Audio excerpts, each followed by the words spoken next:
ওনারা ভূমি রিলেটেড কাজগুলো ওনারা করেন এবং উনি তো হচ্ছে আপনার অধীনে, উনি এটা কি ডিফারেন্ট? ওটা এসিল্যান্ডের অধীনে না, ওইটাও এক ধরনের হচ্ছে বিড়ম্বনার এক ধরনের জায়গা। এখানে তহসিলদারেরও কাজ করেন, ওনাদেরও আন্তরিকতা আছে, আবার একই সাথে মানে ওনাদের ত্রুটিও আছে। একই জায়গায় জনগণও দেখা যায় কি তারাও মাঝে মাঝে ভুল করেন, তো এই ভুলগুলা নিজে করেন, এটাকে সংশোধনের জন্য ওনারা একটু বেলাইনে যাওয়ার চেষ্টা করে এবং টাকা পয়সা দেয়। তো ওনাদের সাথে আমরা কথা বলার চেষ্টা করবো, কারণ এই দুইটো অফিস নিয়ে সবচেয়ে বেশি অভিযোগ। তো আপনারা 15টা ইউনিয়নের আজকে 14 জন কর্মকর্তা আপনারা আজকে আসছেন।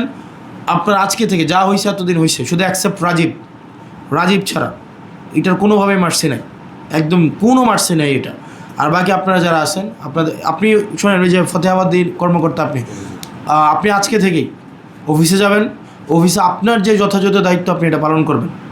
এবং এক্ষেত্রে তথ্য কি যেন উদ্যোক্তা ওনার যে অভিযোগ, এগুলোর যথাযথভাবে পানিশমেন্ট আইনগতভাবেই হবে। আপনি আপনার যে কাজ যদি কেউ বাধা দেয়, আপনি রোববারেই আবার এসে জানাবেন, সানডেতে আপনি এসে জানাবেন।